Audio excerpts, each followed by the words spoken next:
cops hem hagut de callar. He estat un temps sense pensar, somriures que no tornaran. He estat un temps sense parlar. No estàs sol, no tingues por. Ja ningú embrutarà el teu cos.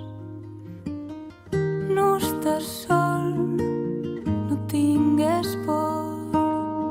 Ja ningú destruirà el teu cos. Salutacions, amigues i amics. Benvingudes al Beatles Naked Podcast. Soc Núria Cadenes. I jo, Guillem. I jo sóc Pau. I jo sóc Borja. El 15 de juliol de 1958, Julia s'acomiada del jove Nigel Wally i es disposa a creuar la Menlo Avenue per arribar a la parada de bus de tornada a casa. Sembla molt feliç. Està en la plenitud de la seva vida. Tenia 44 anys. En aquest moment, un cotxe a tota velocitat, conduït per un policia sense carnet de conduir, fora de servei i borratxo, impacta contra Julia, matant-la en l'acte. La policia sempre va amagar l'estat del seu agent, que va continuar exercint. Julia era la mare del nostre heroi John Lennon. La mort de sa mare va ser un colp que el va acompanyar la resta de la seva vida. Durant la infantesa, mare i fill havien tingut una relació molt difícil, però ara tot havia millorat. S'havien apropat molt i estaven recuperant el temps perdut. S'estimaven molt. El record de la mare va acompanyar a Lennon sempre. El dol li va durar moltíssims anys. En febrer de 1968, a Rishikesh, Índia, els Beatles estaven fent un retir espiritual. És allí, baix la pau de les muntanyes de l'Himalaya, quan composa la bellíssima cançó Julia, acompanyant només amb els arpegis de la seva guitarra acústica. A la cançó mostra el dol que 10 anys després continua passant per la seva ànima i que vol expressar amb una poesia que es borrona i que fa trencar-li-se la veu. Núria, Guillem, benvinguts. Gràcies. Guillem Agulló, pare.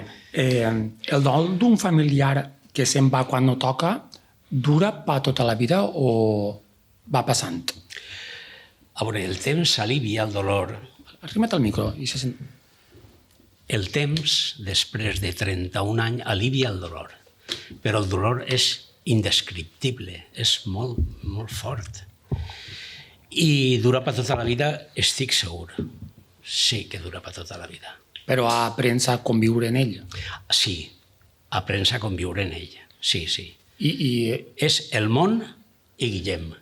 ja, Tot està relacionat i ahí n'hi ha un rinconet en el pensament i en la memòria que sempre està Guillem. En totes les relacions, en totes. Almenys això me passa a mi i a la Carmen. ja.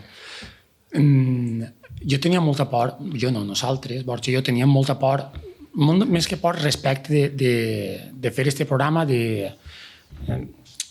i ahir li vaig tocar a una persona que te coneix, Sí. a Maria Isona. Sí. Tu la coneixes, Núria, també?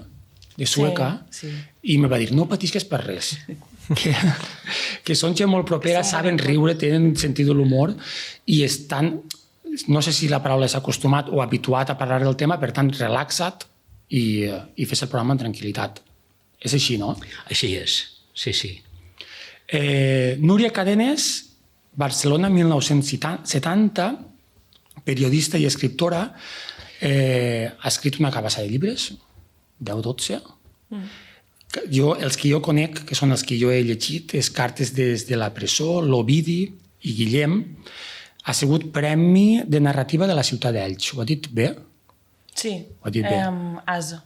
Era un recull de contes. Un recull de contes. Com es diu? Soc l'única persona en el món que en diu As, perquè és una A i una Z, i la gent en diu AZ. Jo Sí. dic Asa, però soc l'única. I per tant avui aprofite. Sempre ha tingut curiositat perquè de normal la gent fa el camí invers. Viu al País Valencià, o sigui, és del País Valencià i se'n va a Catalunya a passar la resta de la seva vida, sobretot per qüestions de treball, però tu has fet el camí invers. Això com ha estat? Em vaig enamorar d'un valencià. I a partir d'aquí ja... Ha vingut tot. ja està tot perdut. N'hi ha una tercera persona que ha fet possible tot este programa. Mireia Tortosa de Tendur, que la pobra avui ha caigut malalta de la gola. No sé si vindrà a última hora del programa, però Havia d'estar Ella i així. els seus microbis. Sí. Pobreta. I ens farà la cançó Júlia, Sí, que és la que parlarem de comença Júlia. el programa. La cançó Júlia mola, no? La cançó Júlia és una cançó preciosa. Preciosa. Entrem en matèria, no? Vinga, va, comencem. Falca. La cançó deconstruïda amb Borja Granell i Pau Bou. Júlia. Júlia és una cançó Lennon, com he comentat abans, escrita per John Lennon, i és una cançó especial en el, diríem, canon Beatle, o el repertori Beatle, perquè és l'única cançó de tot el repertori que està només gravada per el propi John Lennon, sense ninguna col·laboració ni sense res. És ell mateixa, la seva guitarra i ja està. I és una cançó, evidentment, molt sentida, no? Per el que parla, per el que tracta, per com ho diu i sobretot també per la manera tan especial que té de presentar-se. Aquesta veu única que té el nostre benvolgut John Lennon. Nostre heroi. Com hem dit abans, està escrita en memòria de sa mare, que va morir l'any 58, però, com sempre feia John Lennon, era un tipus un poc, diguem, abstracte, no? A l'hora de dir les coses. No dia mai el que dia d'una manera directa. I poèticament és una cançó molt rica. És una cançó que gasta un munt de metàfores que combinen imatges de la mar, imatges del vent, no sé, una sèrie d'imatges curioses, no? Ell, que tenia sempre també una espècie de còctel mental, quasi diria jo, una cosa freudiana i rara, diu que la cançó parla sobre Júlia, però que Júlia no és només sa mare, sinó que també és Yoko. Sí, perquè hi ha un moment que diu... com li diu? Oceans Xiqueta de l'oceà. Ocean Childs Call Me, diu en la cançó. I per què això té que veure ha de veure en Yoko? Perquè Yoko, precisament, en japonès, significa xiqueta de l'oceà. Xiqueta de l'oceà, no? I està com barrejant la figura de Júlia, la figura de la seva Yoko. Aquesta és preciosa, sobretot, la col·lecció de metàfores que fa. Ulls de caracola, Núria, com es diu en valencià? Ajuda'm. Cargolina? O de... No ho sé, Bernat? No ho sabem. Ulls de caracola, que no sé com es diu. Serà caracol de mar, no? Sí. Sonrisa del Windy vent. Smile, que és... Sonrisa ventosa, diguem. Ventosa sona molt mal. Silent Cloud. Li fa una... I sobretot a mi la metàfora més xula que li diu és la primera frase, que me recorda molt a ma mare, a les vostres mares segur que també, sobretot si sou valencians, quan li diu half of what I say is meaningless, que la traducció literal seria la meitat de coses que dius no té significat, que és el que, Guillem, les nostres mares ens diuen que poc coneixement. Ma mare m'ho diu a mi tots els dies. Pau, que poc coneixement. Falta maura. Sí. I és una conversa que té ell amb sa mare, no? Sí, és una espècie de record de sa mare en to nostàlgic, però al mateix temps també una espècie d'oda a la seva Yoko. És complicat, no?, de definir. Sí. I això és el que la fa tan especial, també. A banda del que hem dit, a nivell instrumental, que és molt pura, no? És només una simple guitarra i la veu. Podríem escoltar-la un poc. Sí. Júlia. Half of what I say is meaningless, but I say it just to reach you, Julia. Julia. Julia. Ocean child calls me, so I sing the song of love, Julia.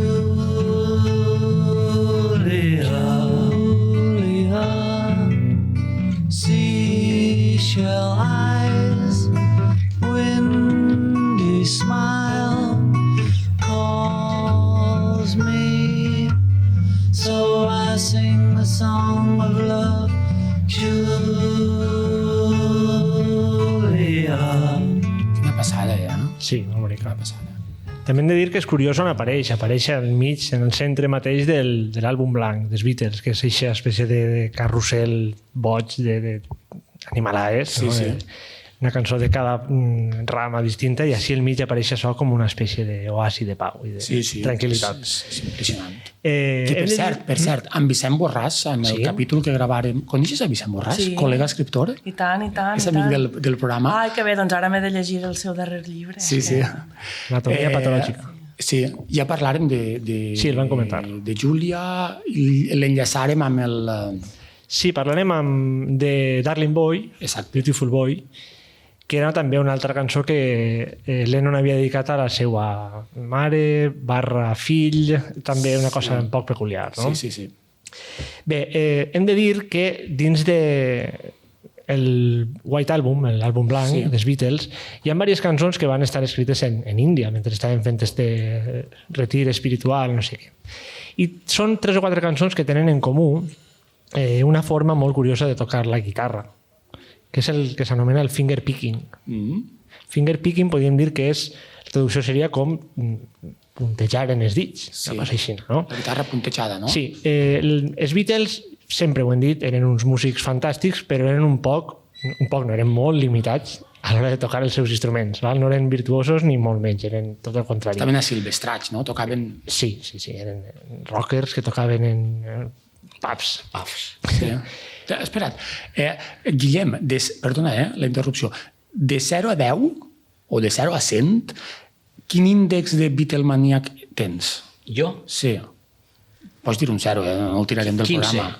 15, això poc. Poc. Poc. Núria? Has dit De 0 a 100. Ah, no, un moment. 75. Ah, està Bé, bé. bé. Núria? Sí, un 70. Segur. Sí. No ha sonat massa sincer. No, sí, home, et sembla... Elton John i Beatles. Els Beatles, quan van vindre per ací, van muntar una revolució Sí, cultural sí. i musical. Sí, sí, sí. Nosaltres estàvem en l'època del franquisme pur i dur. 65. 4-5, exacte. En juliol del 65. Sí, sí. Ahí tenim un capítol pendent. El tenim pendent. Sí, sí. Però t'ha paregut Poc que era sincer. massa... Poc sincer, per què? Home, Però, 70 és prou. 70 és poquet, no? És prou, no? De 0 a 100, 60, un 7. Un 7, Jo en és la justet, universitat, els exàmens, el 7 ha arribat a pocs. Bueno, no, un 7 és ja justeja. Perdó. Vull dir, no, vull dir, vull dir que sí, però que no o sigui, m'agraden molt, però no m'entusiasmen. Ja. No soc... Si em poses AC/DC, sí. Perdona, Borja. De tota manera, te volia dir una cosa. La cançó aquesta, Júlia, que és meravellosíssima, Sí.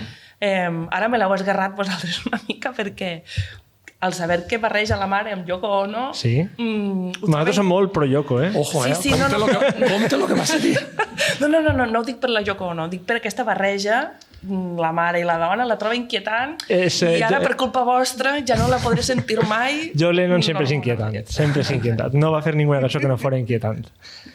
Bueno, tornem al finger picking, este famós. Els Beatles, quan descobrien una cosa, això passa en la música índia també, comentàrem, o en les tècniques d'avantguarda, també ho han comentat.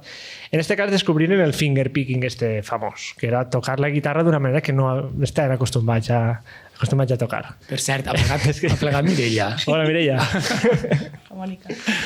I clar, explica breument què és això del finger picking.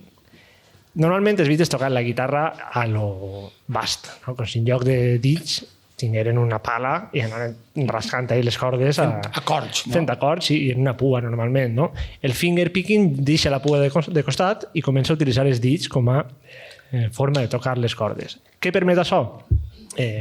Manejar-te d'una manera molt més fluida i molt més complexa entre les cordes, no? Els acords no presentar-los en blocs, sinó anar desglossant-los nota a nota. I és un poc utilitzar la guitarra com si fos un piano, en el sentit que tu estàs fent un baix, fent un acompanyament, fent una melodia al mateix temps. Val? Quan passa això, les cordes del baix tenen que tocar quina nota solen tocar? La principal de l'acord? O no té per què? Ahí podríem estar 7 hores parlant. No té per què. No és do, sol, no? no? Val? A mi això em recorda, això no és nou, ni molt menys, em recorda molt, no sé per què, a les músiques de l'últim Renaixement o del primer barroc, que era molt habitual que la gent s'acompanyara en els seus llauts i de més i cantara. Jo he posat una música a la llista que es diu Acloris. Realment Acloris és una música de Reinaldo Hahn, que és un compositor del segle XIX, que va ser l'amant de Marcel Proust, per cert. Però està tocada d'una forma molt renaixentista, en un llaüt i en una veu que a mi em recorda molt el fingerpicking en versió, diguem, acadèmica, seria. Ahí va.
Hòstia, que xulo, no? De quina època és això? Aquesta és una cançó de principi del segle XX, però està imitant, no, voluntàriament la música del primer barroc i demés. Que xulo. Xulíssima. Bueno, pues la qüestió és que la Índia, allí envoltats d'elefants i històries d'estes, van descobrir el fingerpicking i es ficaren a fer cançons en fingerpicking com si no hi haguera un demà. Van No? descobrir perquè també allí n'hi havia més rockers, més, van anar algun Beach Boys, i va anar el Donovan, un músic de l'època, i clar, allí no tenen més coses que fer que estar assentats tocant la guitarra. I Donovan els va ensenyar als Beatles a puntejar, a fer el fingerpicking. Clar, d'ací van eixir, jo n'he contat almenys 4, comptant Júlia, cançons que estan en l'àlbum blanc que utilitzen això, no? Les fiquem breument. Sí. La més fàcil de deduir, Blackbird.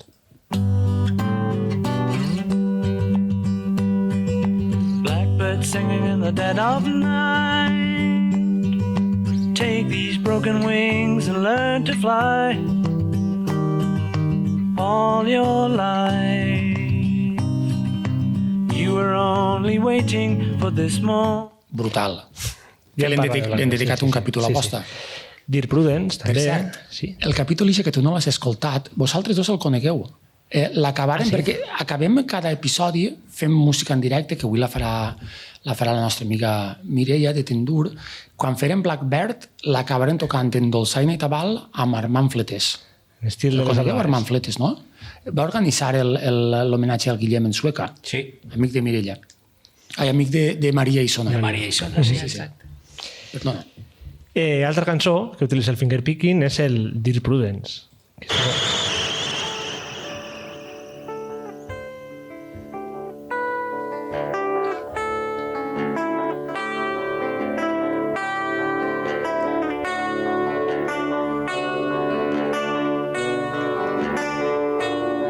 Dear Prudence, won't you come out to play?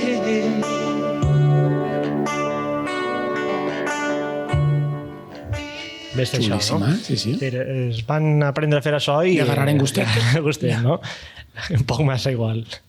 Esta també és inquietant, la de Dear Prudence, si no coneixeu la història que n'hi ha darrere és Ara tu terrible, t'explicaràs. terrible. i ja- No, ja l'explicarem un dia. La del yogui este que tenen allí, esta espècie de gurú que resulta ser un Sí, sí. fantoche. Sí, sí, sí, sí. En fi.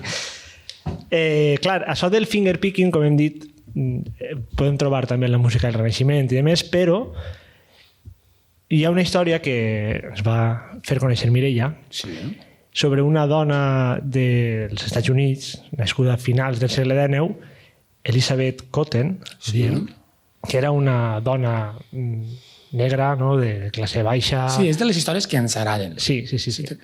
Ella era Nascuda al sud. negra, del sud, desarrelada. Quantes voltes sou rebel, les dones al País Valencià? 3? Tres. Pues esta seria 7 voltes rebel, perquè les tenia totes, i vivia... La seva família era, com es diu? Criat, no? Com a l'època de El viento se llevó, no? Tot això. Hi havia una guitarra a la casa i ella comença a tocar la guitarra, però una història molt curiosa és que ella era surda. Una forma de ser rebel és ser surdo, recorda. També. Ella era surda i la guitarra sempre estan cordades per a drets. i el que va fer, clar, ella no tenia YouTube per a veure com s'havia de tocar la guitarra, se la va canviar de braç. Clar, les cordes del baixes es quedaven al revés. Ella així va aprendre. Va aprendre així i va... Mireia diu que és la gran... No sé si la impulsora, sinó la que va fer el fingerpicking, el va fer famós. I està guai, perquè als 16 o 17 anys, ella, per qüestions familiars, va canviar d'anar a viure a altre lloc, a fer de criada a un altre lloc i abandonar la música, seguint un enorme músic. I en els anys 50 va salvar a un xiquet de la... No sé exactament si estava ofegant-se o no sé què, el va salvar. La mare d'aquest xiquet la va acollir com a criada de sa casa en agraïment, no? El dona feina visquent en ma casa i tal. O sigui, la dona va ser amable, encara que la va fer de criada, que això és una cosa que ens rebota un poc el cervell. Què passa? Que va caure altra volta, 40 anys després, en una família de músics. I estava ple d'instruments en la casa. I va tornar a agafar la guitarra i en la família van dir, hòstia, tu, aquesta tia resulta que era una geni de la música, tocava la guitarra superbé i començava a gravar discos, acabava tinguent un Grammy, però començar la carrera musical real a 60 anys. Com li diuen? Elizabeth Cotten. I sona així. Esta cançó la va gravar quan tenia 11, o sigui, la va composar quan tenia 11 anys. Freight Train.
Des d'este podcast ens declarem ja fans absolut d'Elizabeth Cotten i ja ens han compromès en Mireia de Tendur que farem un programa ad hoc d'Elizabeth Cotten i de coses per les... Molt bé. Ho hem explicat bé, Mireia?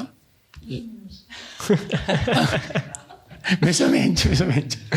Però ens remitim a...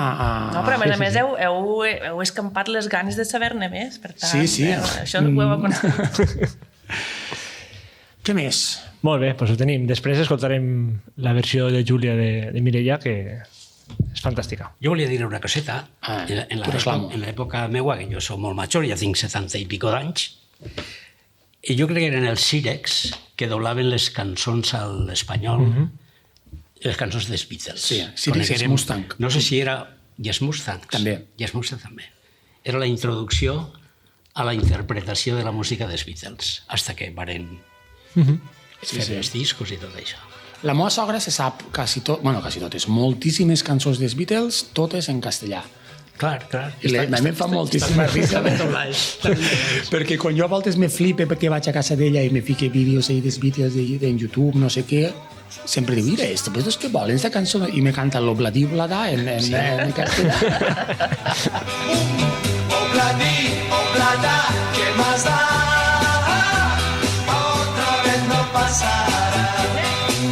Obladí-Obladà, ¿qué más da?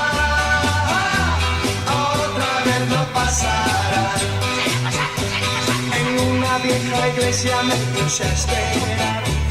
No recuerdo el día ni el lugar. I el submarino amarillo. Sí. Crec que no ho he sentit mai, això. Passem a la part més sèria, no? Anem a... A lo millor a tu, Guillem, te passa un poc... Nosaltres dos som professors. Ell és de conservatori, jo soc d'institut i tal. Ja no quan t'expliquem... Quan t'explique, jo què sé, les piràmides, no? Jo soc de dibuix, com fabricar piràmides, tots els anys s'explica el mateix.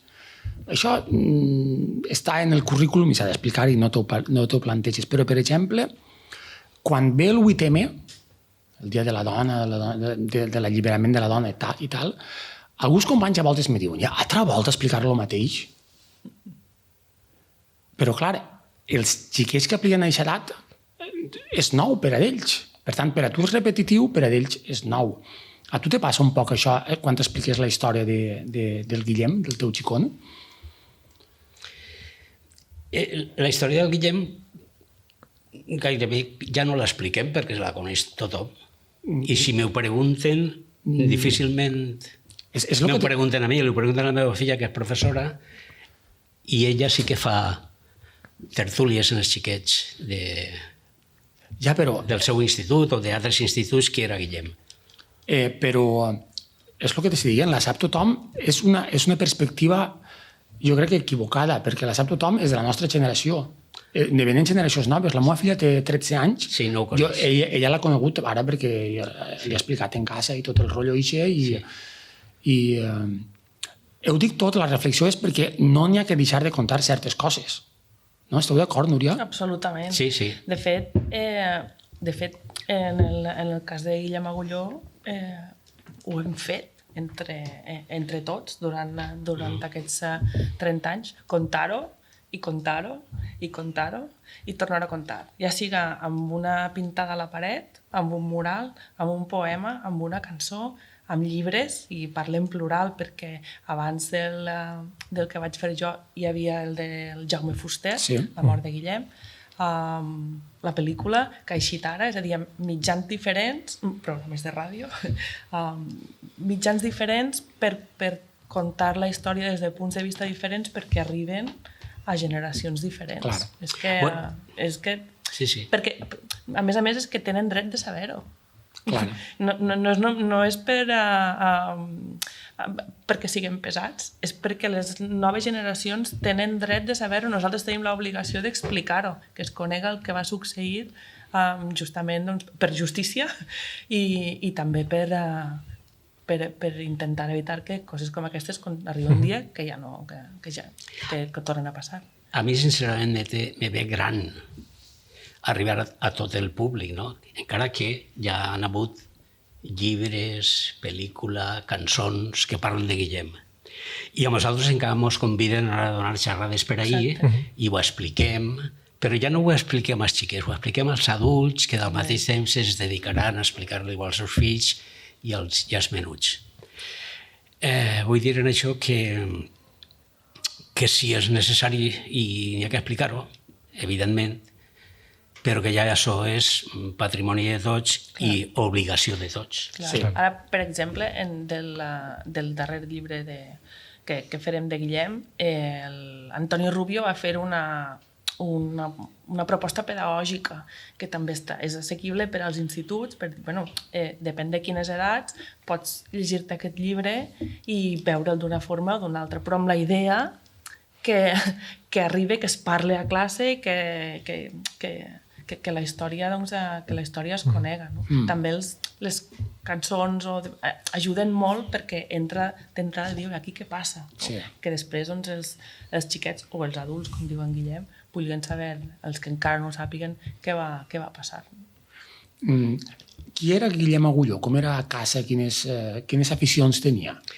Guillem era sobretot un xic encantador, molt amic dels seus amics, compromès en el seu país, la seva llengua, la seva cultura, amant de l'esport, perquè ell era nedador de braça, que estava preseleccionat per les Olimpiades. Nosaltres que vivíem al costat d'una piscina i eixir de casa era anar a la piscina. Sí. I de la piscina...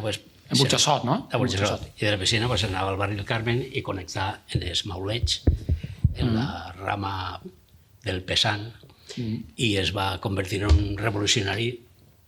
Sí. Va explotar. De la nit al matí. Vull dir, va ser molt ràpid la seva consciència nacional, malgrat que també venia d'una cultura que era la nostra, que era de llibertat, no? I ell, pues, aleshores, malgrat ser molt jovenet, tenia clar on volia arribar. I el seu reto era un crono. El seu crono era guanyar-li temps al crono per tindre la mínima per poder-se presentar a les Olimpiades. El seu crono era guanyar temps per aconseguir les llibertats del seu poble i el seu crono era dedicar la seva vida al seu objectiu. El que passa és que morí molt jove perquè no li ho deixaren. Haver pogut arribar a les Olimpiades? Quines parlem? Les d'Atalanta? Del 92. Les de Barcelona? Haver pogut arribar? No, faltaven unes dècimes, però no. Però estava ahí. Però ella anava a un centre d'alt rendiment, estudiava en xest, que conjugava l'estudi en la natació, però xest no estava preparat per això. Ja. No. Si hagués estat en Barcelona sí que ho hauria aconseguit, però sí no. Ja. A casa, aquesta militància política es mamava? Sí. Vosaltres sou militants? Des d'un altre punt de vista. A veure, nosaltres érem nacionalistes i ell era independentista. ¿No? Entonces se conjugava un poc la consciència nacional com a poble i la lluita revolucionària per aconseguir la independència. Sí, però a casa parlàveu de política a l'hora de sopar. Sí. De fet, un dia vas discutir amb ell perquè jo li vaig dir que el guia sempre estava en el mateix discurs. Josep Guia. Josep Guia. I que no canviava. I al final, dic, pues no vaig a discutir més amb tu. Tu a la teua i jo a la meua. Clar, però és una bona solució. Sí. En les cases vostres se parla de política? Se parlava de jove? Sí, clar. No, en ma casa no. Sí, clar, en ma casa sí, molt. Clar. En ma casa també. Però en ma casa la història no té claves en rotllos, ma mare era molt... O sigui, jo crec que ells van... a la postguerra va silenciar a molta gent. L'autocensura era... És que aquesta frase que has dit tu de no te claves en rotllos, no et fiques en problemes, no... Això ha pesat molt en aquest país. Hi ha tota una generació que d'haver viscut la repressió després de la guerra i intentar que els fills se'n salven i intentar-ho per la via de no t'hi fiques fill, que això serà... Això és terrible el que ha passat en aquest país, com se'ns fica a casa aquesta... I en ta casa, Borja? En ma casa més que de política, de memòria, no? D'on venim, que és una forma de parlar de política també, no silenciar ninguna cosa de les que ha passat, parlar-les obertament i intentar tenir sempre present, no? La consciència de classe, d'on venim, la nostra família és una família sempre han sigut famílies humils i no rebutjar això. La part de ma mare especialment sí que han tingut moltes històries tristes i de la guerra, no? I que sempre s'han parlat a casa, i és una forma de parlar de política també. És que sempre s'hagin parlat, hi ha cases on hi ha hagut morts o gent tancada a la presó i no se n'ha parlat, són noms que han desaparegut dintre de casa, no? No se n'ha parlat amb els fills, no? Dic que fins a quin punt s'ha ficat aquesta por de portes endins és terrible, no? O sigui que el fet que en ta casa en parlaren ja és un què, clar. Nosaltres, quan parlem de Guillem, inevitablement han de parlar de nosaltres també, perquè jo i la Carme hem sigut militants des de molt jovenets. Jo vaig ser cofundador de les comissions obreres, vaig ser militant de Bandera Roja, vaig ser militant del PC, i fins que vaig prendre consciència nacional que vàrem dedicar-se a crear l'agrupament d'esquerres i el Bloc Nacionalista Valencià. I tot això, inevitablement, va en la nostra condició nacional, social i política. Aleshores, el llistó de Guillem estava molt alt i ahir me ve un poc la meva frustració de que tenia que haver-se dedicat a altres coses perquè era massa jove. Però, clar, jo no soc responsable de la mort de Guillem. Guillem el mataren, és que el mataren, perquè no volien que això cundira. Jo no sé qui parlar de consells, però no tens el per què de sentir-te responsable d'això. No, però que jo, si m'haguera dedicat a educar-lo així a la manera que educava tot el món, a lo seu, no? a fer diners, a ser un quijo, a anar a tot això que s'estilava en aquella època, la ruta del bacalao i tot això. El meu fill no tenia res que veure en aquest món. Ja. Ni oblit ni perdó, Núria, no? Sempre diem. L'11 d'abril del 93 què passa? Vull dir, els detalls de lo que va passar aquest dia. Doncs que assassinaren a Guillem Agulló. Ell havia anat amb un grup d'amics i amigues a passar la Pasqua a Montanejos, que anava pues, molta gent jove a acampar i passar la Pasqua allà. I va coincidir que hi havia un grupuscle de nazis violents, una cosa que s'autoanomenaven Marchalenas Cuarto Reich. Sí. Que alguns provenien, no tots, però alguns provenien del barri de Marchalenes. Varen reconèixer Guillem, perquè a més era una persona doncs, coneguda, era una persona que abans tu comentaves, no? de la seva militància, per la gent que el va conèixer, sempre deien que Guillem era una persona molt seriosa.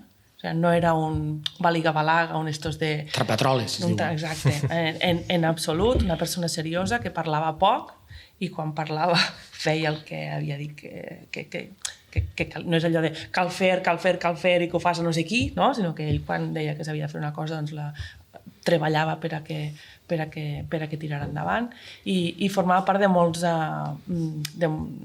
del teixit social i de la ciutat de València, i era molt conegut i el varen reconèixer i a la nit anaren a per ell. On estava ell? Allí en Montanejos hi havia com... Sí, però vull dir, en el poble. Sí, en la plaça, clar, estava tot el jovent estava... Era Pasqua, allí. se n'hi hauria festa i tal. Sí, no, i a més hi havia força gent que havia anat, aleshores hi havia acampada lliure, i era un lloc molt agradable. Bueno, és que Montanejos és molt bonic, no? És aquesta tristesa que ha quedat el poble lligat a aquest assassinat, però l'entorn era molt bonic i per això hi anava la gent jove. I aleshores estaven allí de festa amb els amics i les amigues. Van anar a per ell, van començar a insultar, van anant apartant els seus amics, el van envoltar, eren 5 o 6 o 7, i el anaven envoltant, l'anaven colpejant, se'l van endur a un apartat de tothom, i mentre uns el pegaven i l'aguantaven, doncs un altre va treure amb una navalla, li va clavar un cop de navalla al cor i el va matar. I van fugir, corrent, van fugir, Viva Espanya, Viva Franco, cantant el Cara al Sol. I tota la pixarraeta perquè quedara clar que perquè a Guillem el varen assassinat perquè consideraven que les seues idees eren assassinables. Sí. Aquesta és la qüestió. D'una banda això i de l'altra perquè sabien que tenien les esquenes cobertes. Perquè en aquell moment a València diguem-ne els grupuscles feixistes, feixistoides o nazistoides campaven pels carrers colpejant. Era la terra promesa, no? El País Valencià de l'ultradreta. No és això, no. És que aquests grupuscles podien actuar i no els hi passava res. És a dir, no representaven la ciutat de València ni tenien un suport social que diguera que la gent hi estiguera d'acord. Era simplement que no és poc, que entraven aquí en el barri del Carme, podien entrar a un bar, trencar-ho tot amb els seus bats de les cadenes i colpejar la gent, trencar braços, trencar-ho tot, anar-se'n i no ha passat res.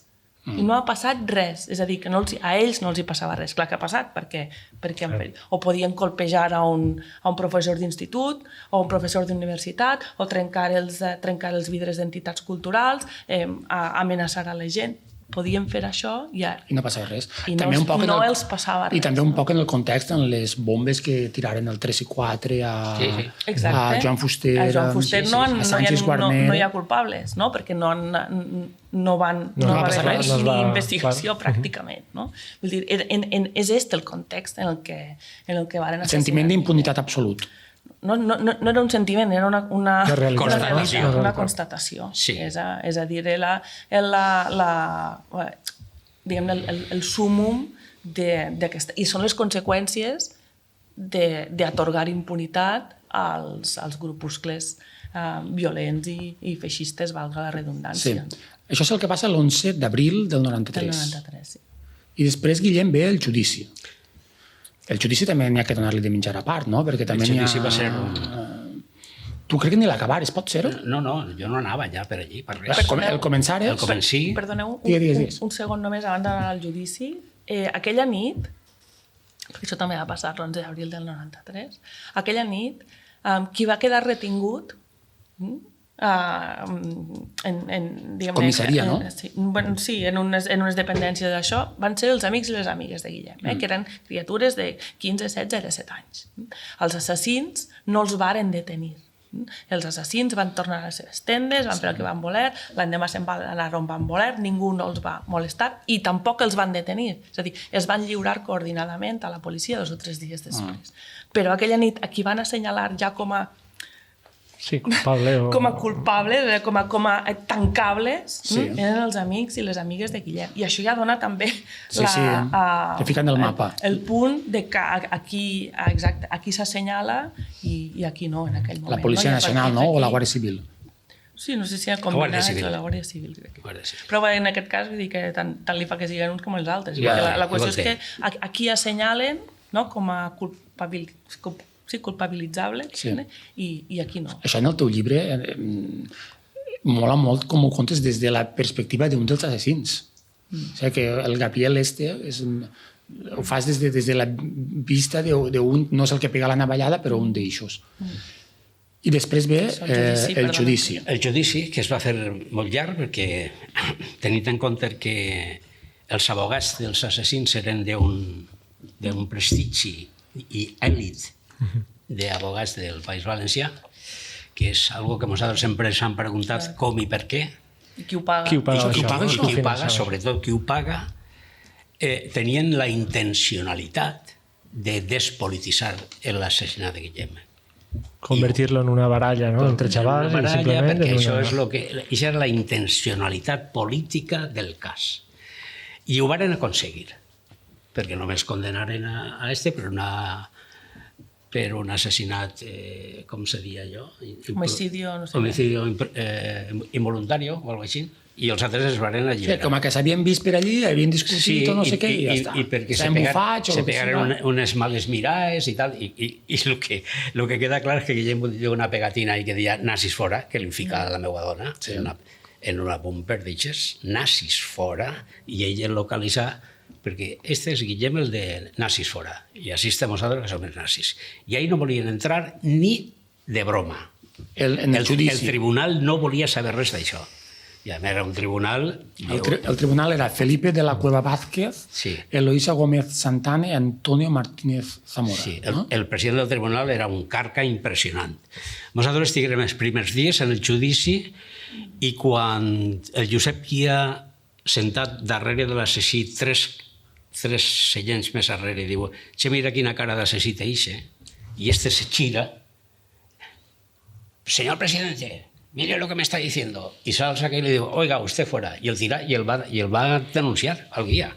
I jo, aleshores, quan vaig veure que això estava ja predeterminat a fer un judici trampa o estafa, ja no anaven els meus amics i me contaven, però jo ja no... Que era una pantomina. Ja me vaig dedicar, en companyia de Núria i uns amics, a explicar-ho per Catalunya què és el que estava passant. Tu ja estaves en el rotllo. En el judici, sí. És la cosa més ignominiosa. Però tu estigueres present. Sí, sí. Quants anys? Ja fa temps, no?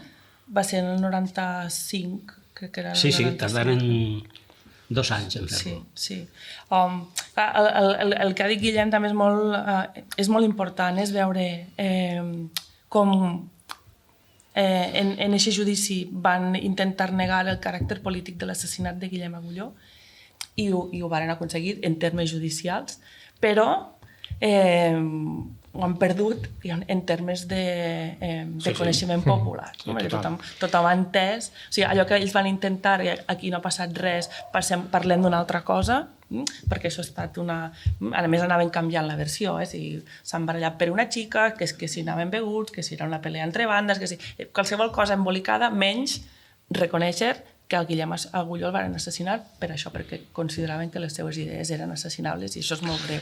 Aleshores pensàrem que tenia molta tasca per a fer, molta feina, molta, perquè contrarrestar tot aquest efecte mediàtic de la premsa dretana, que allò va ser un escàndalo brutal, no? Com es culpabilitzaven a nosaltres. Les províncies de Mario Consuelo Reina. Sí, i el Levante se portava prou bé, però l'únic que feia era vendre diaris, ficar-li una miqueta de contrasentit a lo que deia la Consuelo. Però nosaltres sabíem que teníem que fer una tasca molt important per a dignificar la memòria de Guillem. I es començaren a preguntar, n'hi havia molta por, n'hi havia incredulitat, també, sobretot, no? Perquè algo... La frase aquesta fatídica d'alguna cosa haurà fet. Alguna cosa haurà fet. La frase fatídica. Home, no era ningú sant, coneixien que per el Carmen o en el futbol feia això, feia allò. Bueno, però un xic que li agradava l'esport i li agradava la música ska, la música d'aquella època, la música reggae, i com a antifeixista i antiracista i independentista estava en aquest ambient. Clar, aquest ambient era molt incipient en l'època i la gent no entenia que n'hi haguessin joves així que es dedicaven a aquestes coses. Clar, perquè ara és més habitual, això. O sigui, la gent és més desinhibida, és més com Guillem. De fet, en aquella època va ser com... Era el moment de la represa i d'alguna manera la resposta de la gent jove al País Valencià a l'assassinat de Guillem Agulló... Sí, perquè va haver-hi molts sentiments molt barrejats de molta gent. Per entrar també, evidentment, molta por, perquè era aquesta sensació de que hauria pogut ser jo, que és el que pensava moltíssima gent de l'edat de Guillem i més joves, m'hauria pogut passar a mi, perquè això passava contínuament. Tu mires la premsa d'aquells anys, és esfereïdor. És esfereïdor. Mario Consuelo Reina, no? No, m'estic referint a notícies... A nivell de casos, no? Sí, notícies de pallisses, de colps, d'apunyalaments, però una cosa... I clar, has de pensar que el que així en premsa no era tot el que passava. Aleshores, era una tensió realment molt... O sigui, van sotmetre, especialment la ciutat de València, a una tensió brutal. És una cosa que, ostres, quan mires a la ciutat, doncs hem sobreviscut i n'hem eixit molt bé, perquè hauríem pogut passar, no sé com n'hauríem pogut eixir col·lectivament, em referís. Però en canvi va haver-hi després de l'assassinat de Guillem Agulló, la gent jove, en aquesta ciutat, van fer vagues en els instituts per anar al judici a Castelló. A Sueca el feren, Exacte. Jo estava a Sueca, passada. Va haver-hi una reacció de dir que prou, que ja, i que volem justícia i que volem saber aquí què ha passat i no creure en les vostres mentides. Ara entrarem en aquesta cosa que això mola tot el que estàs dient, jo ho tenia preparat, però dos coses més del judici. És que no sé si és de la pel·lícula, això m'ha enterat de la pel·lícula. La pel·lícula és molt fidel a tot el que passa. Abans de parlar de la pel·lícula, però només aquesta pregunta, és fidel? No, és una pel·lícula. N'hi ha un moment que a mi, quan una amiga del Guillem li fan cantar el Cara al Sol, això va passar? Sí, però no va passar en el judici. Això va passar durant la instrucció. Li van fer cantar el Cara al Sol? És una xiqueta que tenia 16 anys, la van fer anar a declarar, ara no, això és en el llibre, ara no me'n recordo si a Castelló, a Segorb, exacte, a Segorb. Ella duia l'advocat, no van deixar que entrara amb l'advocat, la van tancar en una sala amb tots els advocats de la defensa dels assassins i la jutgessa. La van fer declarar durant 4 hores i escaig, una xiqueta de 16 anys, sola, allí davant d'aquella gent, i en aquell context li van fer cantar el Carlos. És que és tan bèstia que jo per això després en el llibre, quan dic, mira, això no ho puc contar jo perquè es pensaran que m'ho invente. Llavors vaig reproduir la notícia, una notícia xicoteta del Levante, que pom feia doncs això, l'explicació, qui, què, on, quan, és de manual. Simplement anava explicant el que va succeir, no? Per a demostrar que sabia del que hablava, perquè ella va explicar com aquests... Ella no se sabia la lletra i tingué que tararejar la música. Exacte, clar. Perquè, clar, ells volien saber si se sabia la lletra i si era conscient de lo que havia dit. Clar, perquè ella explicava... Que coneixia. Això és un índex d'humiliació ja 3 escalons per dalt. Exacte. Exacte. Igual que... I a més, imagineu l'escenificació, si ja impressiona a qualsevol Estar en persona que el judici, facin anar a declarar de no sé què, doncs aquesta xiqueta la dus allà, no deixen que entri el seu advocat. O sigui, és tot, vaja, és esfereïdor. No? Però, També en el tema de la humiliació, no? També va estar el tema del testimoni protegit. bueno, sí, això ja és el és colmo una altra. dels colmos. Perquè, a veure, el testimoni protegit és quan estàs... Clar, tu imagines o escoltes el cas i deduïixes qui serà el testimoni protegit o no sé, serà... Algú que va acusar a l'assassí. Exacte, o algú que... Però anava a defendre l'assassí. Exacte, és una cosa tan forta... De qui se definia això? És que no, Aquesta és que no ho entenc. La qüestió és que això és el Guillem i la Carme, ell no ho dirà, però jo sí que ho puc dir. No? Sí, perquè són persones que quan parlen diuen coses. I en això suposo que quan abans deia que el Guillem era seriós, que parlava, també suposo que això no? Que evidentment una part també ve de vosaltres. No? I aleshores, si us hi fixeu, i en l'època més dura també fan declaracions, parlen poc, però diuen són coses que són realment inoblidables. I una de les coses d'aquestes és quan la Carme li explicaren que hi havia, que de cop i volta enmig del judici apareix un testimoni protegit, val? Que el deien el testigo X, i que ni els advocats no van saber qui era. És a dir, que això que a vegades quan fem xerrades dels llocs diem, mire, senyora, pot ser vostè. Perquè, clar, encara no sabem qui era aquella individua. No? Testimoni protegit s'acull a la protecció de testimonis com si haguera de declarar contra la màfia, no? La van fer entrar el dia que va entrar a declarar, van desallotjar tota una planta a l'edifici, va entrar amb un casc de motorista envoltada de gent, era una posada en escena, una posada en escena, perquè era la cosa que va declarar darrere d'un biombo, bueno, tot espectacular. Quan la Carme ho va saber, diu, pues normal que facin això, que aquesta persona declari així, perquè aquesta gent és molt perillosa. Clar, aquesta gent és perillosa, si ha matat el meu fill, pues normal que si has de declarar tingues por. No?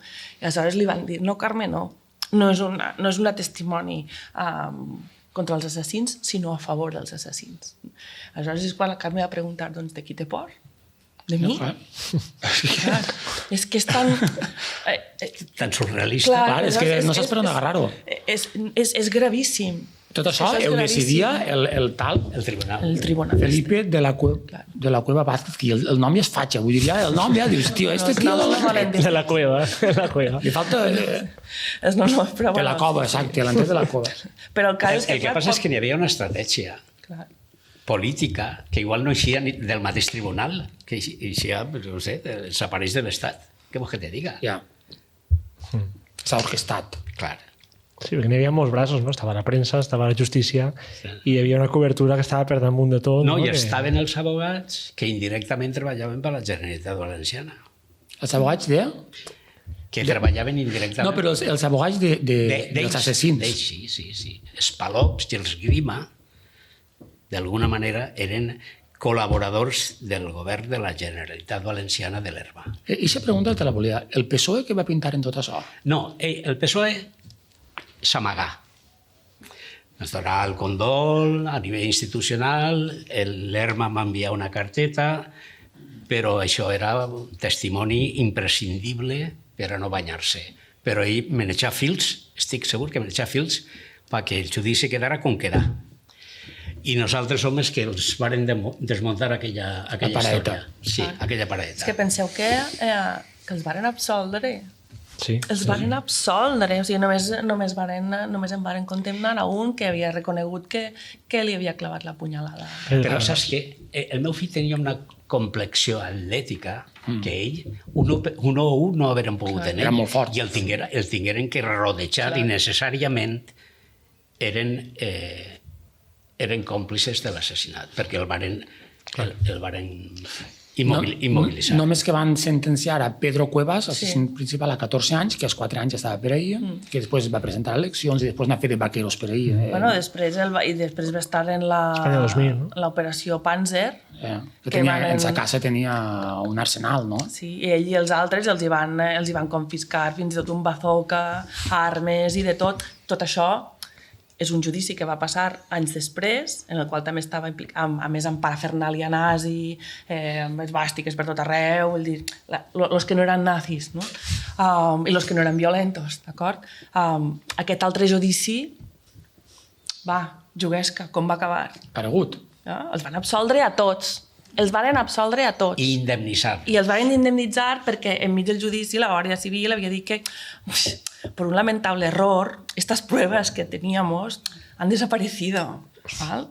I aleshores, com que els hi havien malmenat doncs, les esvàstiques i els punyals i les coses que els hi havien confiscat, van demanar una indemnització per això. O sigui, ja és que això ho poses en una novel·la i no s'ho creu ningú.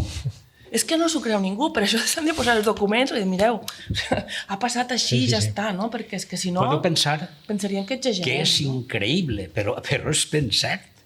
Allò passa. I tu te pots preguntar, i per què s'absoldrien? Perquè ser nazi no està tipificat com a delicte. I les armes, i el bazooka, i el militar aquell que estava... Doncs tots absolts, tots. Guillem, m'odien, i això no té importància, però m'obliguen a odiar-los i això sí que en té. Això ho diu Joan Fuster. Sí. Tu com has gestionat l'odi a tota aquesta gentola? A veure, jo que vinc d'una cultura de pau, després m'ha donat compte que no és just tindre pau en els assassins, perquè tu has d'estar en la teua i has de crear allò necessari per a ser just. I algú me preguntava, tu series capaç de perdonar? Se la tenia preparada també. I el meu amic me deia, no, parla per mi, perquè a d'ells, a son pare i a sa mare, ningú li ha demanat perdó, ni li demanaran en la vida. I jo tampoc, ni oblit ni perdó. És dur perquè fa mal, però ho tinc claríssim. T'arrossega per dins aquest odi? No, ara ja no. O l'ha superat? No m'arrossega perquè ells són també part de la història del nostre país. Eixa mentalitat, eixa ideologia és responsable de molts assassinats i per tant no se pot perdonar. Fins que no n'hi hagi justícia i reparació. N'hi ha programes en Euskal Herria, n'hi ha hagut a Meta i amb els GAL. I a Irlanda també amb l'IRA, en la que els assassins s'han demanat, s'han penedit, s'han penedit realment i han entrat en els programes d'anar a casa dels assassinats o de les víctimes dels assassinats a demanar perdó i tal. Si tu vegueres un arrepentiment sincer en algú, no dic en tots estos, tu accediries a una cosa d'aixes? No te puc contestar a aquesta pregunta perquè abans n'hi hauria que fer una reparació dels danys. Una reparació moral, no econòmica, perquè això mos deu 25 milions i no els paga, ni els vull tampoc, però una reparació moral i pública de la seva manera de ser. N'hi ha unes paraules de la teua dona, de Carme Salvador? Tinc perquè Qui està? No, que tinc ahir un escrit que ha fet el David Fernández, que convoquen una manifestació este dissabte per el tema dels desnonaments en Catalunya que convoquen totes les forces polítiques. Sí. I ell fa un manifest molt llarg, que al final fica les frases de la Carmen. Quina de totes? Pues l'última, la que tu vas a dir. La de seguir, Borja. Sí. És que estàs tu al costat i és de l'època, del 97. És que us he dit que quan parlen. Hòstia, tu, aquestes frases... El mal és que he estat buscant en YouTube, perquè haurem sentit a la Carme, des d'ací fins que publiquem el capítol, troba silenci a la teua veu i fiquem les de Carme. Dia. Em dirigisc a tots els polítics de dreta d'este país que no han estat capaços de donar-nos el condol. No cal que els en donen. Doneu-lo als pares dels assassins, perquè nosaltres hem parit a la vida que ha acabat en mort. Però els pares dels assassins han engendrat la mort, i això és molt més dur. Hòstia, tio, és que... Saps on són aquestes paraules? en la pel·lícula hi són, però de la Carme. Sí, sí. Perquè- Té raó. Per això l'he vista fa poc. Val. Jo després buscava un YouTube i no la trobava. Val. Perquè és una cosa preciosa que ha passat en paral·lel, justament per això, perquè quan el Guillem i la Carme diuen coses, les diuen tan bé, les diuen així, les diuen per sempre, que dius, jo ara, per què he de fer, si faig una novel·la, o el Carlos Márquez Marcet quan va fer la pel·lícula, per què he de fer de jugar al joc del telèfon i contar el que... No. El que està ben contat, no? Exacte. I aleshores, dins de la pel·lícula, el mateix que va passar en el llibre, que entren les seues veus, dins de la pel·lícula hi entra eixa roda de premsa terrible, perquè això ho van dir. Hòstia, això... En eixa roda de premsa que dius que haurien pogut trencar-ho tot, cridar i dir-nos a tots tot, i la fan d'aquella manera, no? I que realment és molt...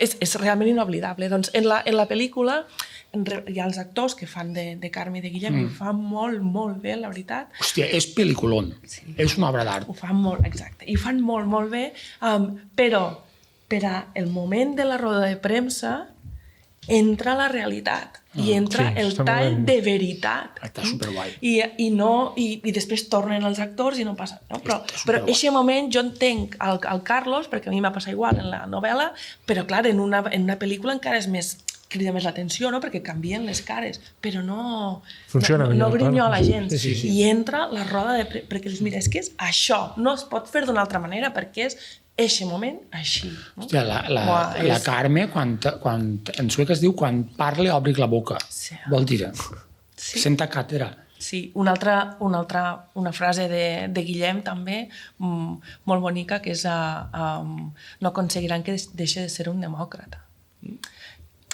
I És que m'obligaven a ser un violent. Ja, a creuar la línia. M'obligaven a creuar la línia i no ho varen aconseguir. Clar, i això és I mira molt que jo important. tinc un temperament fotut, Sí. però sabia el que m'ajugava. M'ajugava el futur del meu fill i de tots els guillems que pensaven de la mateixa manera i que aspiraven a un món millor. És que això vol dir moltes coses, perquè si tu entres en el seu terreny, un cop entres en el seu terreny, guanyen ells. Guanyen ells. Val? I per tant, mantenir-te així com han fet ells tots aquests anys, mantenir-te així, per això al final diuen que que la història de Guillem Agulló no és una història d'odi o de mort, sinó de vida, en realitat. I és això. I sembla contradictori i no ho és, perquè al final guanya la vida. Clar. És molt important entendre això. La sentència, això són paraules teues, la sentència és una farsa. Nosaltres sentenciarem la sentència amb el reconeixement popular. Exacte. Mira-lo. Això ha passat, no? 31 anys després. S'has guanyat 10-0 en el partit. Estem parlant de Guillem encara. Exacte. No? Sí. I el tal Felipe de la Cueva Vázquez, pues, Qui sap? Ja s'haurà mort. no ho sé, haurà tornat a la cova. No, a veure, ja tindries els seus 80 o 90 anys. Tenia aspecte de fatxón? Sí. D'això és que quan el veus dius, hijo jo. El més perillosa era la dona que n'hi havia al costat, que callava i otorgava. Clar, tu comences la batalla de dir això, vaig a sentenciar la sentència, però no ho fas sol. No, quin sant. Jo recorde, a mi jo anava a l'institut, entonces, tenia el cap ple de pardalets i estava aixafat, com tots els que tenen 16 anys, com Guillem, també. I allà va ser un tsunami. A l'Institut de Sueca, jo recorde, va vindre Frederic Piqueres, de Fortaleny, i estava en Raquel Tamarit, la que era consellera de Cultura, en el grup d'amics i tal. Va ser un autèntic tsunami. Jo no sé si vindries tu. No ho sé, Frederic estava allí fent la xerrada amb més gent i tot això, i començar... va ser un xoc emocional. Clar. I passares a ser conegut, no? Que passares a ser conegut en contra de la teva voluntat. Sí. I això. El Guillem, la figura de Guillem, ha deixat de ser propietat exclusiva de la família, no? Clar. És patrimoni de tots. De tots els demòcrates, de totes les bones persones d'este país. Perquè n'hi ha que ser molt mala persona perquè a Guillem el miren malament. Jo recorde, sobretot, gràcies a la vostra feina, per supost, però va plegar un moment quan el seu prim pas es fan seu, Teniu alguna relació en algú Sí, d'Obrim Pas? som amics. Però abans Del de... Xavi Sarrià i de Miquel Ramos. Miquel Ramos. És que venien per casa. I anaven per el Vito Lombagui. Per on? Per el Vito. Però ells Un coneixien... bar que hi havia aquí. Però se coneixien, el Xavi Sarrià i el Guillem o algo? No, Va ser a partir de la revolta que va haver... Ells eren una mica més jovenets. una mica més jovenets. I van fer... Però això també és un exemple del que va passar en aquest país amb el tema d'Obrim Pas i la cançó de Guillem. No És que és tan bonic perquè començaven a tocar els Obrim encara en el garatge, no sé quantos, eren criatures d'aquí de l'institut, no? I feien aquella maqueta i demés, i en una cinta de caset, no? I tenien la cançó aquesta de no estàs sol, no tingues por i a ningú trencarà el teu cor. I era una cançó que jo encara exactament no sé d'on va eixir. Era Jo una pregunto i cançó no m'ho d'amor. saben dir o no volen dir-ho. Una cançó d'amor, un Sí. desengany, Sí. un no sé què, no se sap, no? Però una cançó que van fer. Va? Sí. Quan va passar el que va passar i la començaven a cantar, la gent que els sentia, els xiquets i xiquetes que sentien aquesta cançó, la varen interpretar com que era una cançó que parlava de Guillem Agulló. I quan tocava... que originalment no era. No. I quan tocaven la cançó la gent cridava Guillem Agulló, ni oblit ni perdó. Perquè la cançó no estàs sol, no tingues por. És aquest no tingues por amb el qual també la gent jove es va sentir identificada. I a partir d'ahir la cançó ja és de Guillem, ja parla de Guillem Agulló. I és bonic perquè és l'apropiació, que tu abans parlaves del símbol de Guillem, en aquesta cançó ha passat exactament el mateix. És a dir, va ser la gent que va decidir que aquella cançó parlava de Guillem Agulló. I ara la cançó parla de Guillem Agulló, ja forma. Això és que sorpresa i absoluta. Doncs Això és que no m'ho explica, esperava. en aquest xicotet fet, explica el que va passar en aquest país, especialment amb la gent jove i amb el tema de Guillem Agulló, que és aquesta... Necessitat, no? Exacte, de reclamar col·lectivament. N'hi ha un moment de comunió absoluta, en aquest cas, que és el concert de 2005, després de la manifestació del 25 d'abril. I parlava Belén. Ara fa 12 anys de l'assassinat del Guillem. Està la tua filla, no? Belém. Tens dos filles, no? Belém i Carmina? Belém i Carmina. Estàs emocionat? Està emocionat. Però m'havies dit que estàs acostumat a parlar d'aquestes coses. Belém... No se pot evitar. Ja. Ni s'ha d'evitar tampoc. Escoltem a la Belém que diu coses superxules. I encara que molts de vosaltres segurament apenas ho recordeu perquè éreu massa jovens, de segur que haureu sentit parlar d'ell. Perquè han estat molts els actes que s'han fet per recordar-lo, per recordar quant havia estimat la seva cultura, la seva llengua, el seu país, per recordar que va ser un jove implicat i combatiu que, com tants de nosaltres, l'únic que desitjava era viure en llibertat. Aquestes foren les raons que el portaren al seu assassinat a mans d'aquells que no pensen com nosaltres. Però malgrat que ens portaren la seva presència, el seu somriure, les seues paraules, mai ens podran arrebatar les seues ganes de lluitar i els seus ideals, que també són els nostres. Moltes gràcies una vegada més per no oblidar. Guillem Agulló, ni oblit ni perdó.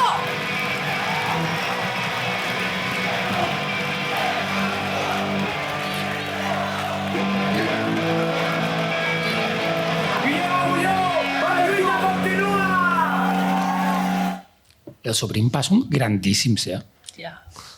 I aquest moment de comunió va estar guai, Estàveu allí, no? Sí, estàvem allí. Va estar molt xulo. Sí.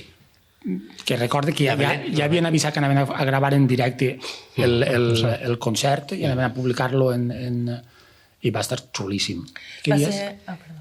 No, que la Belén era molt joveneta, no recordo si tenia 16 anyets o per ahí.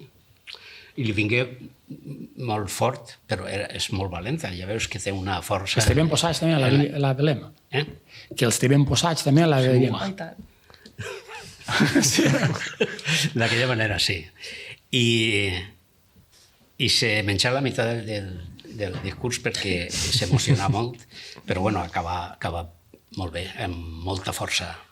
I i aquests motius que fan créixer la bola de neu de Guillem. I un d'aquests motius importants de la... I aquest moment va ser un moment de comunió total en el que estàvem tots, és que durant molts anys, perquè tampoc feia tant de temps, era 2005, 12 anys. feia 10 o 12 anys. I a veure si la Per troba... 10 o 12 anys, però tu penses, no feia tant de temps, depèn. Si en tens 15, Clar, és... total. Clar, és que... No, el que vull dir és que s'havia convertit en un símbol de tot un país Sí, exacte.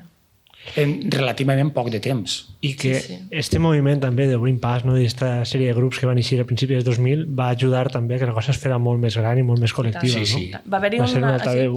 un procés d'empoderament per part de la gent jove del País Valencià. Diré, aquí estem. No? Sí, És a dir, sí. heu patat a Guillem, però si teniu... No, el que diu ara... El David Fernández, no? La cançó que ha fet justament el Xavi Sarrià per a la aquesta pel·lícula. cançó és- Que no s'apaguen les estrelles. Exacte. Hòstia, aquesta cançó és... Doncs és això. Doncs ara hi ha la llum de milers de Guillems. No, això que ho explica molt bé és el de Xàtiva, el cantautor. Feliu Ventura? Feliu Ventura explica que se n'anaren morts de por a casa, quedaren muts, Clar. És que són perquè no generació sabien, Guillem. no sabien com reaccionar, perquè clar, assassinaren a un dels seus sense entendre que això era un perill, perquè ells no sabien que dedicar-se a aquestes coses era perillós. I és quan diu que mos escolten a nosaltres en la roda de premsa i renaixen de la seva por i surten amb molta força a reivindicar els seus desitjos i es comencen a perdre la por i la por crec que es comença a canviar de bàndol. I va canviar de bàndol. Hi ha una carta també molt bonica de Carme als diaris dient... I això és la que te volia ensenyar, perquè com tinc el bolso allà i no me la sé de memòria, fíjate, se la saben tots menys jo. És que és preciosa, perquè a més diu que s'adreça als pares de la gent jove i diu, jo entenc que tingueu por... Perquè és que mos arribaren notícies dels pares de que els prohibiren eixir de casa. A la manifestació. I clar, nosaltres enteníem que tingueren por. És quan la Carme diu això, en una carta preciosa també. És preciosíssima. Diu que, també la dic així de memòria, diu, jo entenc que no deixeu que els vostres fills isquen a la manifestació perquè és perillós, i jo sé que és perillós, i si no, mireu què li han fet al meu fill. I per tant, entenc perfectament això. Diu, bueno, doncs, però aneu-hi vosaltres. Els pares. Clar. És aquest moment que diu, doncs, sí. Home, jo crec que és de justícia que fiquem no tingués por d'Obrim Pas. Molt bé. El dia de la comunió del 2005. Sí, sí. Basta sol, no tingues por, cap agressió sense resposta.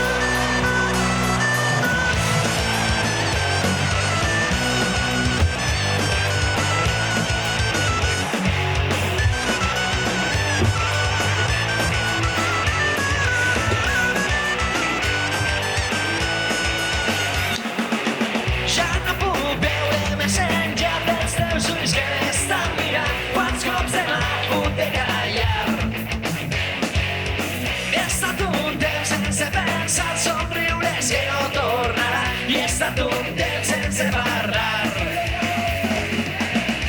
No estàs sol, no tingues por, ja ningú embrutarà el teu cos.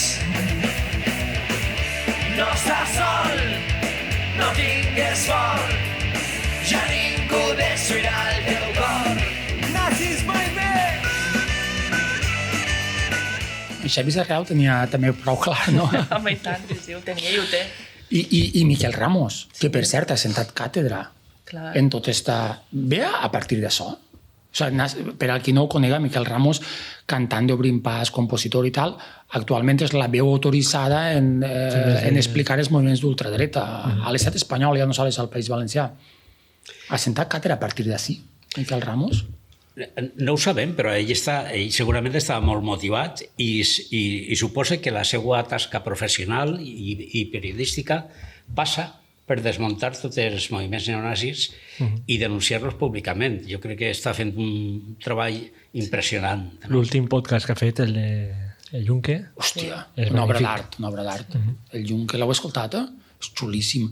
Jo a Miquel Ramos el vaig veure una volta, recordeu fa uns quants anys, quan feien això de feretes en el Palau de la Música, que estava xulo, era Pachiquets i tal, i la meva nana entonces tenia, no sé, 5 anys o 7, no sé què, i el vaig veure per allí, jo sempre me clava, entonces, i Miquel, jo no el coneixia, i vaig estar parlant amb ell 5 minuts i li vaig preguntar, tu no tens por de què?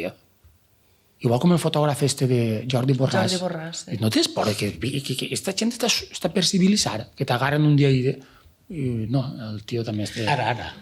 Ara no, perquè la batalla la tenen pràcticament guanyada, encara que estan en les institucions. Però ell, al principi, anava amb por. Ah, sí? Sí, perquè aquells anaven a buscar-los si sabien qui eren Ara el que passa és que té un nom i és difícil. El que té un nom és difícil que el toquen perquè armen un escàndalo difícil de solucionar. N'hi ha una escena per ahir abans de l'1 d'octubre a Catalunya, el cas de Jordi Borràs. Jordi Borràs és el Miquel Ramos en fotògraf. Jo el conec. El coneixes? Sí, home, clar. Estem on som. Som els mateixos. Se'n coneguem tots. N'hi ha una escena en YouTube que ell està fent el que fa ell, fotografiant una mani de fatxes, no? De nazis, etc. I el reconeixen. I el que està parlant, el Premi Nobel que està parlant, no? Li va dir, el comença a assenyalar, ixe d'ahir que veu al cantó, que pareix que sí, ixe no és dels nostres, ixe és de... Hòstia, tio, una escena que ara l'agarren, la palen i no se veu en l'escena que va passar, suposo que se'n de ganar per pates i ja està. Bueno, a ell el va agredir un policia nacional. Sí, quan els fets de l'octubre, no? Sí, de paisà, diguem-ne, de feixista de paisà. De la secreta, anava de... Sí, això. Se'ns ha quedat alguna per preguntar o per dir? Escolta, no tinc pressa, la qüestió de la por és un tema interessant perquè, diguem-ne, la por és una defensa davant del perill, no? Sí, és una reacció natural. Exacte, i és necessària que ens impedeix, si veiem un penya-segat, ens apartem i així no caiem. Per tant, fa falta. És una cosa que fa falta i ens salva de moltes coses. El que passa és que hem de saber controlar-la. Gestionar-la. Exacte, simplement que no te domine i que els teus actes i la teva vida no estiguen determinats per la por, no estiguen determinats per això. No? Llavors, trobar aquest equilibri i que no facis en funció de la por. Això és important i jo crec que en aquest país n'hem anat aprenent. No? Sí. Quan parlàvem també del procés d'empoderament per part de la gent jove, és aquest, no? Tu agafes la por, l'agafes fort, la lligues curt, la controles, t'agafes amb el del costat, no, et mires als ulls al del costat i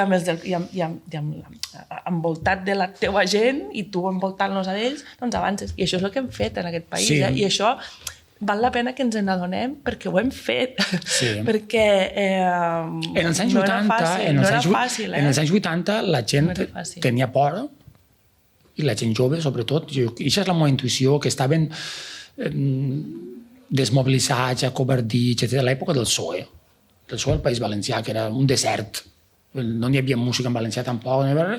I 30 anys després la gent eixit de l'armari en aquesta cosa. S'ha anat pam, i s'ha anat avançant. El punt d'inflexió jo crec que és el cas de Guillem Agulló. Jo crec. Sol ser multicausal, aquestes coses. N'hi haurà més coses que... Però el punt d'inflexió està... I perquè hi ha un prou, i perquè de Guillems ja n'hi havia milers. Exacte. Ja n'hi havia milers. Le podia haver passat a qualsevol altre. Exacte. I el guia diu a qualsevol altre, però no tenint els pares que tenia. Jo sé molt, però ho ha dit ell. El què? No ho entès? Qualsevol altre, però no els que tenia els pares que tenia. Però no tindries pares. Té raó. Sí. Jo no sé... És bona, eh? Has contratat una bona. Molt bona. Ells són bons. Té palique, la Núria. Val molt. Però la carta que deia abans de Carme, jo l'he dit així, pam, mig de memòria, però cerqueu-la perquè és exactament això. És a dir, això no s'atura i ho diu tan bé i tan concís com parlen ells. Sí. Jo no sé si... No vull encetar un melgo nou, però és que tinc ganes de preguntar. No sé si s'ha quedat alguna per preguntar. Si a algú del públic li s'ocorreix alguna pregunta, està a temps. Mireia, ni me recordava que estaves ahí. Clar, volem sentir, Mireia. No, però la pregunta era, tot això que ara l'ultradreta ja no va pel carrer, bueno, que també, però ha passat a les institucions, això com es menja des de la vostra postura? O sigui, no sé com... No sé com preguntar-vos de què queda banal. És una més, tranquils, no passa res. Clar, és que... Tenim que reaccionar nosaltres. Ells ja estan sense vergonya Sí. i sense complexos. Nosaltres ara han de dir la nostra, si són capaços de dir-la, si són capaços de reconèixer que venim d'una història no reconeguda i que n'hi haurà que plantar-se i dir ja n'hi ha prou, i no fer concessions, perquè així segurament el PSOE té aquest pecat perquè ha fet concessions a la dreta. I no perdre de vista també que de vegades no és tant que ells guanyen com que nosaltres perdem, en el sentit que deixem de mobilitzar-nos o deixem de, doncs sí, també d'anar a votar també, o sigui, hem de fer-ho tot. Vull dir que no és que ells tinguin una presència bassegadora o que estiguen creixent, sinó que doncs, nosaltres doncs, de vegades tenim un reflux, no? que fa que la cosa formalment es desequilibri, però no perquè creixin ells. Cal tenir-ho present, això. Perquè en aquest país hem aconseguit avançar moltíssim. És que no sé si som... A mi em sembla de vegades que no som conscients del que hem fet en aquest país en positiu, positius. Tenint-ho tot en contra, tot de cara i tot de... Saps? Vull dir... Mare de Déu Santa, Borja. Quin programó no m'arriba avui. Estic assimilant tot el que ha entrat en el meu cervell. Què tens que dir? Què t'ha paregut? I jo estic també encantat, no?, de tenir l'oportunitat de parlar en persones de tanta profunditat, no? Ja I ves. que diuen les coses d'una manera tan senzilla però tan autèntica. S'ha quedat alguna per dir-ho? Està tot dit, Tot Núria mai. vol més micro. Vols més micro? Deixa. Tot no estarà dit Ja. mai tot, clar que no, però de mica en mica... Sí. No? Guillem i Núria, moltes gràcies. A vosaltres. Però no hem acabat. Ara. No. Falta Mireia calienta Mireia. que sales. Nosaltres el programa l'acabem sempre la cançó que abans hem tret, en aquest cas Júlia, de John Lennon, que Cançó inquietant. Sí, sempre li encolomem a algú, l'enganyem perquè la faci en directe, la toca per a nosaltres a la seva manera, etc. Com si d'una cosa anem sobratges de músics al País Valencià, no és tan difícil de... I venia Mireia, de Tendur. Júlia, amb l'ajuda dels nostres amics.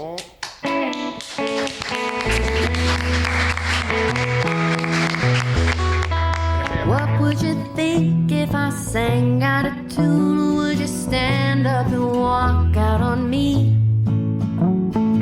Lend me your ears and I'll sing you a song, and I'll try not to sing out of key. I get by with a little help from my friends.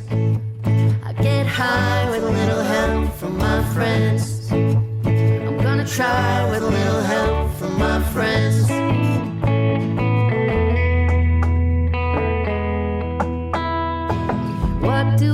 I ara, Borja, amb l'ajuda dels nostres amics, com sempre fent, avui hem llogat a...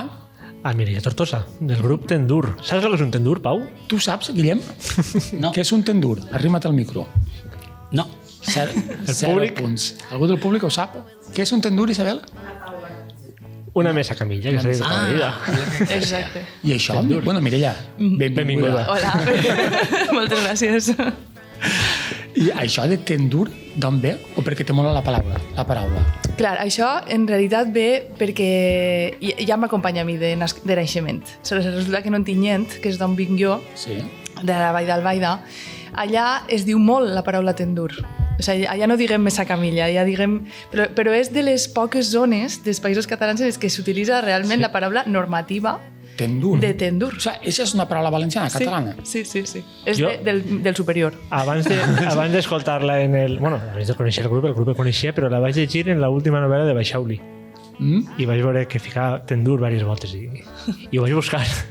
I entonces vaig associar, no? Pensava que era el cognom. Mireia Tortosa és el teu cognom. Exacte. Però Tendur és un grup, és un projecte, no sé què, tot que tu eres la... Jo soc l'ama. No, a veure, Tendur en veritat naix en Barcelona, jo vaig viure allà 7 o 8 anys i allà em van animar perquè a mi em va passar una miqueta a lo blanc europeu el que li va passar a l'Elisabeth Cotten i un poquitiu antes, no? Abans. Perquè en el meu cas va ser que jo vaig estar composant des 12-13 anys, així moltíssim amb la guitarra, i després m'ho vaig deixar molt, i cap als finals dels 20-30 anys el vaig recuperar. O sigui, va ser com m'havia deixat tot, i de sobte vaig tornar a recuperar per amistats, que em van dir, ostres, i tu per què això no toques i per què no fas? Clar. I aleshores d'ahir, allà en Barcelona, va ser quan vaig dir, ostres, doncs, si faig les meves cançons i les toque, necessito un nom.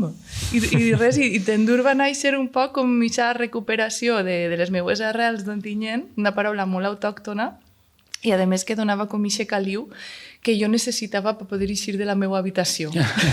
Sí, a seguir tocant-les com en un tendur simbòlic. I sóc jo, hi ha gent que això no ho entén, però bueno, menys entendran que Prince en algun moment no haguera tingut nom. En el meu cas, tendur sóc jo. I a voltes utilitzo també un nom així tan heterogeni per a clavar a Pau Miquel Soler, que a voltes està amb mi, en duet, o en banda, que l'última formació i la primera que ha portat ha sigut amb Jesús Barranco, a guitarres i baixos, i a Toni de l'Hostal. En la bateria. Això sí que va ser sorpresa absoluta, Toni de l'Hostal en l'absoluta, en la bateria. Guillem està sempre rient-se. Estic admirat. Està sempre així. Va fer un concert... Saps el que és Sugarview, te sona? Sí. Com eres d'una altra comarca del nord, en la Ribera cada any se fa la festa de Sugarview en estiu en un poble diferent, va vindre al nostre poble i la vaig conèixer ahir i es va passar tot el concert així, rient-se i no sé què. És que m'ho passe molt bé. És que la música és... Bueno, m'encanta. Sí, sí. Tens mogolló de magnetisme, ja t'ho vaig dir, quan puges al... Moltes gràcies, ho vaig sentir al podcast i em va sorprendre una miqueta. Va ser com de... Ostres, i a més ara, com estava una mica, estic refredada, no? És com... Oh, mare meva, el magnetisme se me n'anirà per l'entrona. La música és l'aliment de l'ànima, no? Sí. Exactament, sí. De fet, fa poquet... A mi m'encanta la música. Jo he de dir que estic... Jo me fico a escoltar ràdio clàssica o qualsevol... Sempre estic en la ràdio. Sí. Jo tinc un raconet de pensar i en la meva ràdio i sempre estic ahí en la música. Que bonic. Jo he de dir que estic admirat també per el treball de Tendur, no? Que estàs escoltant-lo estos dies i em sembla una cosa super original, no? Molt tu has dit heterogènia, que no tens complexes a tocar coses distintes, no? I són cançons molt autèntiques, molt verdaderes. Jo crec que no hem pogut escollir millor persona per a cantar aquesta cançó. Júlia. Sí, sí. Sí, perquè que ve com el tratge, no? Com has encarat Júlia? Com ho has fet? Júlia, jo volia encarar-la... Bueno, si me permeteu, vos conto una miqueta com vaig conèixer jo el tema de Júlia, perquè bueno, la meva relació amb els Beatles comença molt pronte, o sigui, jo tenia com 7 o 8 anys i ja mon pare va ser com de, ostres, què t'agrada aquesta cançó de Twist and Shout? I jo, sí, tal, ja per la tele, la sèrie aquesta de coses de casa, no? A mi sempre m'han agradat les sèries de negres, que diria jo, no? Quan era menuda i tal. I mon pare em va dir, pues això és dels Beatles de la meva època. Bueno, jo estava emocionadíssim de que la seva criatura de 7 anys estava interessada pels Beatles i em va regalar el Please Please Me. Arran d'això, jo muntava els meus programes de ràdio, perquè m'agradava molt en els cassets, ahir muntar-me, i ara dels Beatles i no sé què, i me feia els meus remixes. I un dia, escoltant la ràdio a la nit, en el llit van posar Júlia i me va enamorar la primera vegada que la vaig sentir.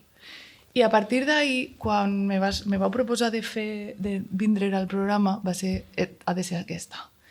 I la de Júlia volia encarar-la...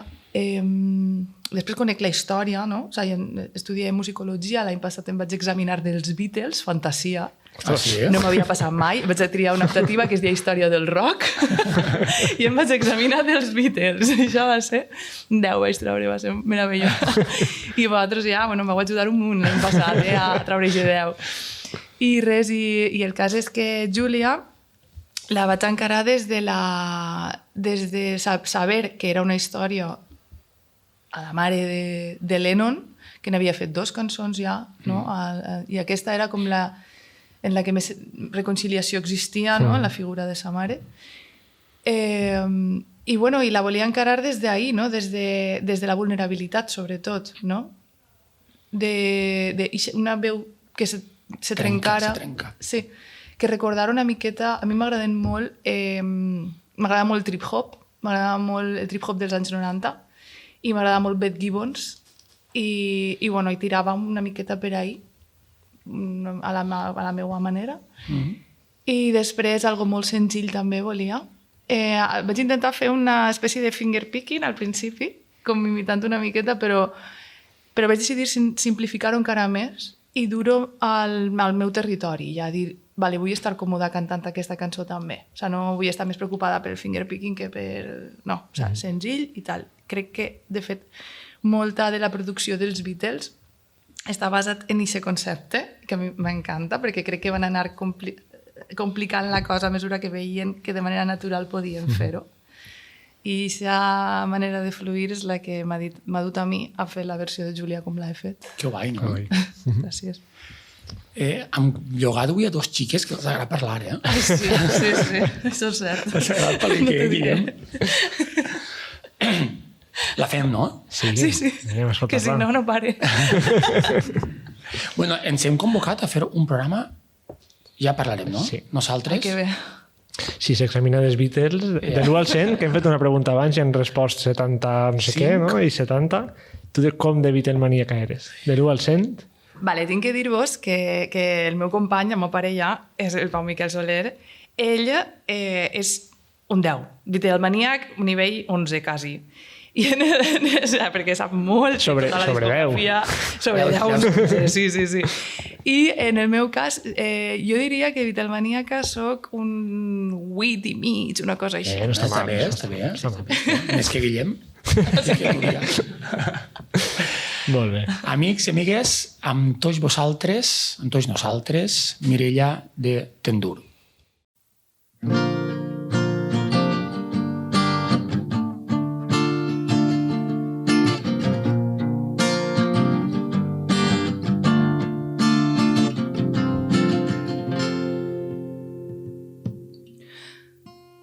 Half of what I say is meaningless, but I say it just to reach you, Julia, Julia, Julia, ocean child calls me, so I sing a song of love. Julia, seashell eyes, when his smile calls me, so I sing a song of love for Julia.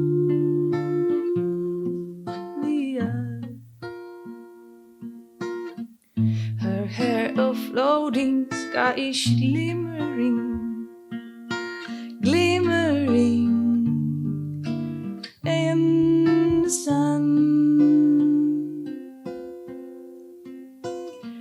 Julia, Julia, morning moon, touch me, so I sing a song of love for Julia.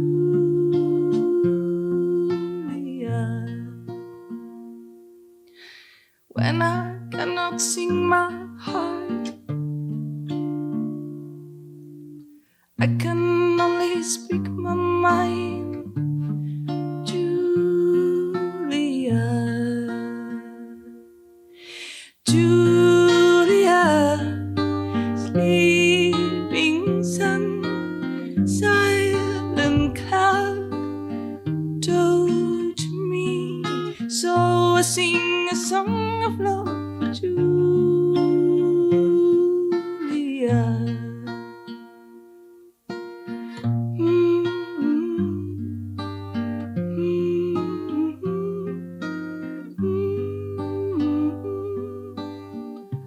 Calls me, so I sing a song of love for Julia, Julia, Julia.